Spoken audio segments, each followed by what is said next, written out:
Hello, welcome back to my channel. Today I thought we would just do a casual chat about bright line eating and what has been happening for me lately. I haven't done a video about this since last summer when I did my 8-year update. Now it is 2026 and we're into spring, it's March. Things have kind of changed over the winter for me. I made a few changes, but nothing major. And I really didn't change too much of what I ate, but we'll get into the details. So mainly the reason I wanted to make this was I had like 2 or 3 requests, and I know how it is with the bright line eating community. You want to engage with other people that are doing the same thing as you. Now, let me preface all this with saying that I am not doing bright line eating by the book. I'm not doing it as it's laid out. I never did the major plan. I just did the 14-day challenge. So I never like invested all the money into it and all that. I just kind of did my own thing from one point forward. Like after about 1.5 years, I was kind of like doing my own thing, so to speak. So this is just like my version of bright line eating. Just take that with a grain of salt, if you will. And we'll get into the details now. Last summer in my 8-year update, I had talked about how I had some weight that had crept on kind of through perimenopause and these past years since the pandemic and lockdown and all that. And I didn't know where they came from exactly, but kind of guessed that it might be sort of hormonal related or stress related, maybe, I don't know, related to my autoimmune Hashimotos that I have had for decades now, which I talked about in that video too. I will try not to go into that too much, but I'm going to warn you that there will be a section on that because it's very related to issues that I personally deal with and try to make feel better, like with my eating and my lifestyle. So that's the main reason that I went gluten-free in 2017, which is also the year that I started bright line eating, 2017. So I made a lot of changes that year, just seeing that I was in my 40s at that point and didn't want to have unhealthy habits stack up or weight creep up. None of that. I wanted to live the latter half of my life healthy and vibrant, and be able to be mobile and active as I wanted to be. So I was examining things like starting peptides in that video. I think I talked about that and how I had heard that they were starting to be treated, starting to be used for autoimmune conditions like mine, and had some curiosity around that because I felt like I was doing everything fairly right. I mean, I'm not 100%, like I said, I'm not 100% bright line eating. I do have pieces of chocolate or occasional things like that. We'll get into that. But as far as seeing what other people do in their life and what I do, I know comparison is not good, but I was like, wow, why do I still have 10 or 15 pounds, maybe even 20 that I don't really want? And I'm not drinking, I'm not eating gluten, I'm not eating hardly any sugar, low carbohydrates, dairy, and I still can't feel like I can get rid of this inflammatory fat or bloating or whatever it was.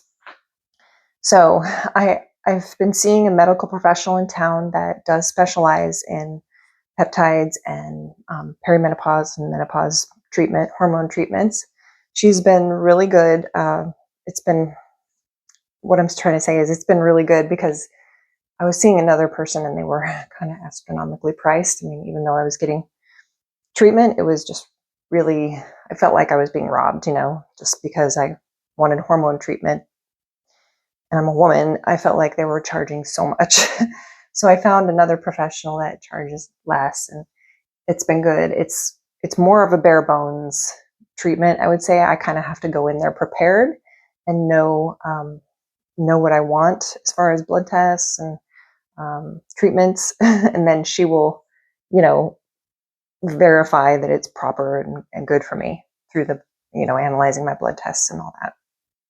So I go to her every 3 months and get blood drawn for my thyroid and my hormones and various other markers like vitamin D and my ferritin, still getting that tested occasionally because I did have pretty low ferritin and low iron a couple years ago.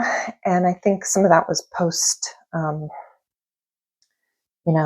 C thing virus, post-viral inflammation. I think I had some long haul symptoms of that, and I think it kind of spiked an autoimmune flare for me. So I feel like since then that's sort of calmed down. I'm getting more into the routine with the hormones. I'm going to be 49 in April, so still in the thick of perimenopause. And what I did was I talked to her about peptides, the GLP-1s, because I was curious. And she was like, well, I can do, compounded so that you don't have to do as much, because that's where I wanted to start. So I didn't want to use any peptides for weight loss reasons. let's just say I didn't feel like I didn't want to lose any muscle.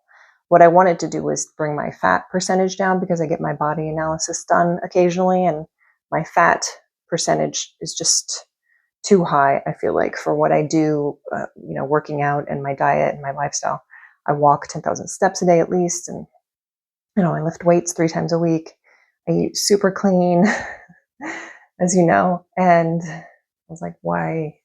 This is just genetic? What is this? And I think part of it is because I have family members that have really had success on their peptides as well. So, and they feel like they may just take them for the rest of their lives. Not that there's anything wrong with that, because I think there will be studies that in the future that come out that certain autoimmune conditions can be helped by these peptides. So the main one that I was interested in was Tirzepatide.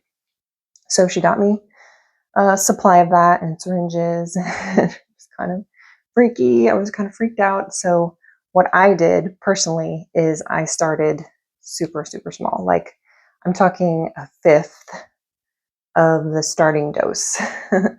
So the very lowest pen you could get of Tirzepatide, or whatever it's called, Manjaro, whatever it's called, I was taking a fifth of that once a week. So, I didn't really feel any different.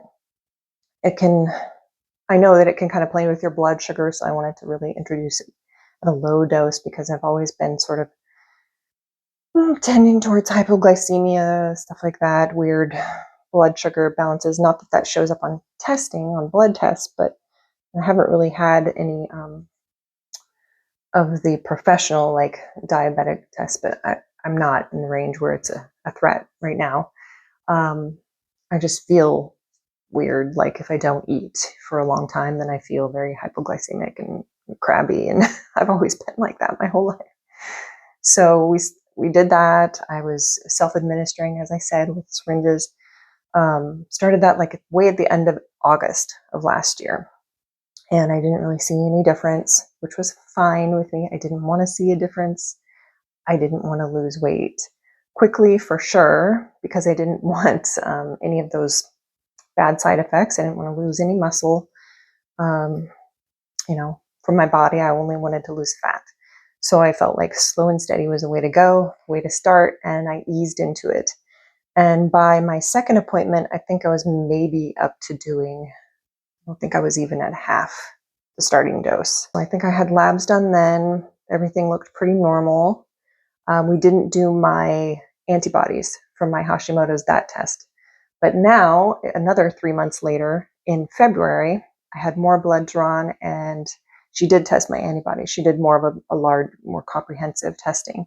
So we got my ferritin tested, got my TPO antibodies for my Hashimoto's, and all the levels. So everything looked good. I take so many supplements. I take vitamin B, D, C, lots of stuff. I take selenium, multivitamins, herbal supplements, all kinds of things. And my thyroid was good. It's pretty low. It's pretty suppressed. So kind of backing off my thyroid. I've been able to back off my thyroid medication. I was taking so much. 2 years ago, I was like having to take so much thyroid medication, like it wasn't absorbing in my body or something. And that was weird. It was so much medication. And now I'm back down to where I was kind of before all this weird stuff happened, with having the virus and all. I mean, I feel like I kind of had a reaction after that. So thyroid was good. And the major things that I noticed after being on like half starting dose of tirzepatide for what, 5 months? I think it was 5 months at that point. My TPO antibodies went from 125 or 124, one of those, to 24. I think it was 125 to 24. So they reduced a lot. My ferritin went from, like a year ago, it was about 50, and now it was 111, which is in a good range, because I take iron supplements because I was, trying to get that back up so my hair would grow and I would feel better, get iron stores back. So those were the two lab markers that were really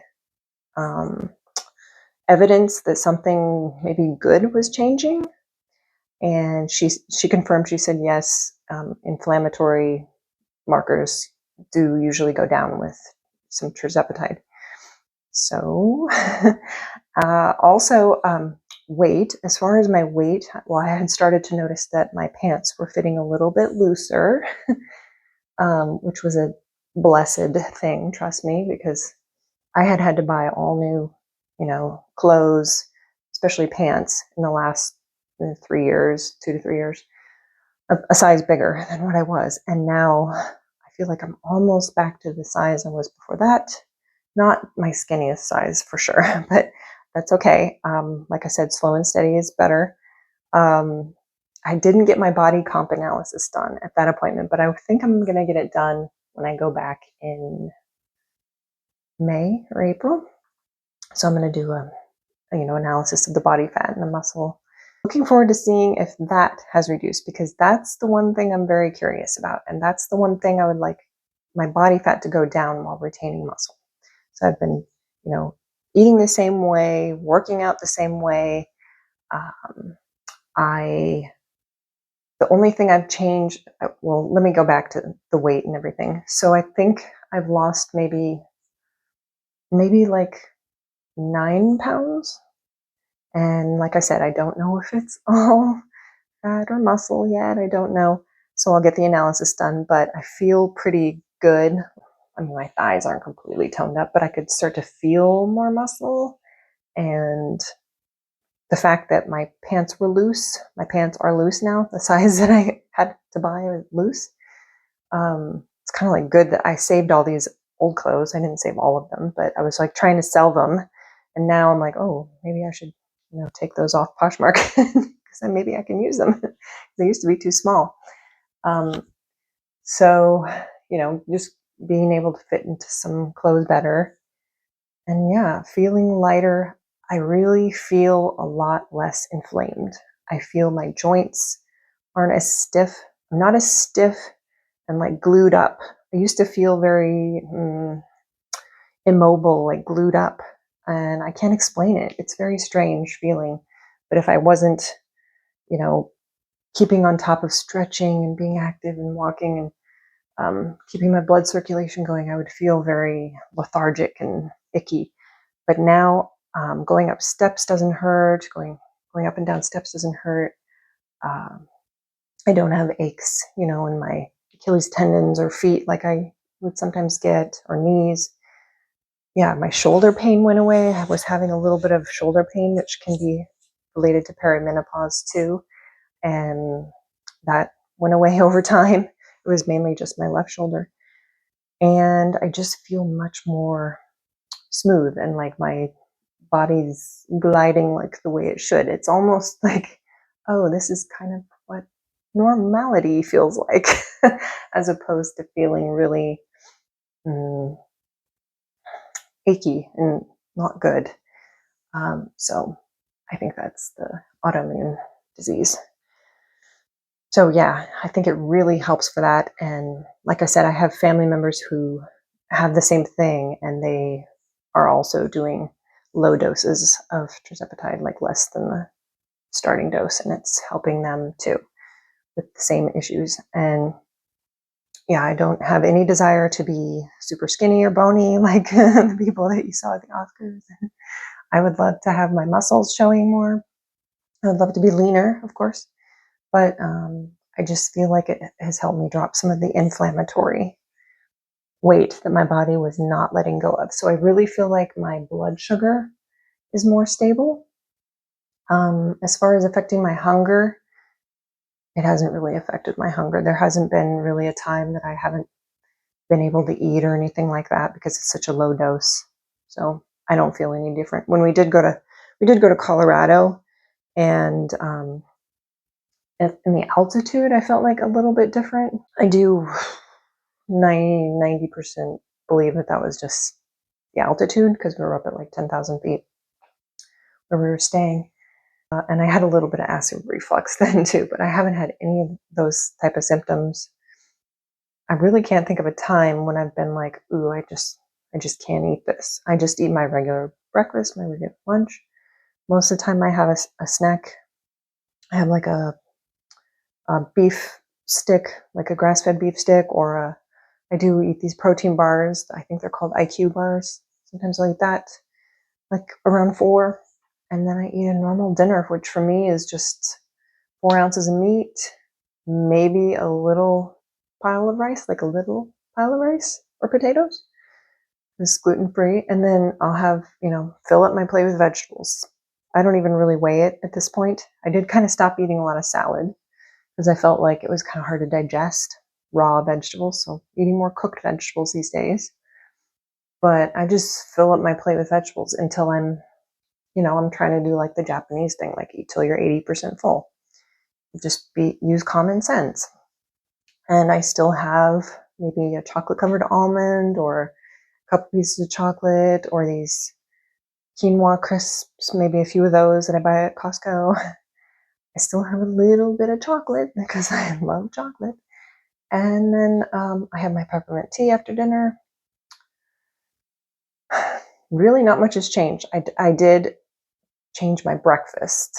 I started, instead of just doing a nice cold smoothie in my Vitamix, I started just doing a shaker with almond milk and protein powder, and then I'll have like some rolled oats that I warm up in the microwave with blueberries and some coconut yogurt. But I'll show pictures of that. Yeah. So I did change my breakfast. That I did change. So I've started to have like I said, just a little pile of carbs at lunch or dinner or whenever I feel like I need it, usually around workouts, refuel my carb stores. It just makes sense. Just do eating that makes sense. And that is where I'm at. Let me think. I don't really, I weighed out the oats so that I could figure out which measuring cup to use. And for me, it's just slightly less than a third cup of the oats, the type of oats that I'm using, the gluten-free ones. So I've got that down. I don't weigh out my fruit in the morning. I just eyeball it. When we traveled, whenever I travel, it is pretty hard because I'm gluten-free and mostly dairy-free. So I do have to bring a lot of my own food. And when we went on our ski trip to Colorado, I had to bring a whole big cooler full of food because we didn't go out to eat that much. And I brought my own lunch when we went skiing and all that. So that part was challenging. I made it through, but travel requires a lot of pre-planning and packing food. For me, it just is. It's just that way. I've accepted it now, and it makes me feel better to know that I'll have something to eat rather than being anxious about not being able to find something that's gluten free or dairy free or that kind of thing. Choices are limited when you're traveling sometimes. If you have any questions for me, feel free to ask them. I'm continuing on the low dose of tirzepatide. It's just, like a little less than half the starting dose. So I feel like I've had good results from it. It's really helped me feel better. and kind of like set loose some pounds that I wasn't wasn't wanting to carry around. Let's just put it that way. So I don't know if I covered everything. If you have any questions about like what I took when I traveled, I can try to go back into that. It was like a month ago now, but I still remember everything.